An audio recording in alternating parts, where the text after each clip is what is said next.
സുഹൃത്തുക്കളെ, ഈ മരച്ചീനിയൊക്കെ കണ്ടോ? ഇതെല്ലാം ചീനി നട്ട കമ്പിന് 2ഉം 3ഉം കട്ട് കൊടുത്ത് നിർത്തിയിരിക്കുക. അതായത് തൊലി ഇളക്കി കൊടുത്തിട്ട് നിർത്തിയിരിക്കുക. ഇത് 70-80% തൊലി ഇളക്കിയിട്ട് നിർത്തിയിരിക്കുക.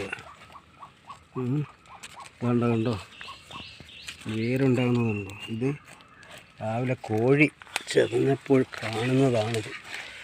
തെളിഞ്ഞു കാണും. ഇനി അത് മണ്ണിട്ട് മൂടി കണ്ടോ ഒരു കട്ട് കൊടുത്തതിൻ്റെ നട്ട് കഴിഞ്ഞ് കിളിച്ച് കഴിഞ്ഞിട്ട് കട്ട് കൊടുത്തതാണ് ഈ കാണുന്നത്.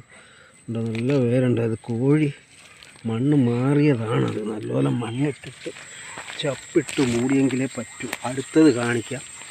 ഇത് ഞാൻ കട്ട് കൊടുത്തതാണ്. നട്ട് കഴിഞ്ഞ് ഇത് ചീനിക്കുമ്പോൾ നല്ലപോലെ കിളിച്ച് കഴിഞ്ഞ് നോക്കുക. അതിൻ്റെ വേര് ഇത്രയും വേര് ഉണ്ടാവുമെന്ന് ഞാൻ വിചാരിച്ചതല്ല. അതുകൊണ്ട് ഇത് രാവിലെ കോഴി ചെതഞ്ഞപ്പോൾ ഞാനിത് കട്ട് കൊടുത്തിട്ട് പിന്നെ നോക്കിയില്ല. മണ്ണിട്ട് മൂടിയതേ ഉള്ളായിരുന്നു.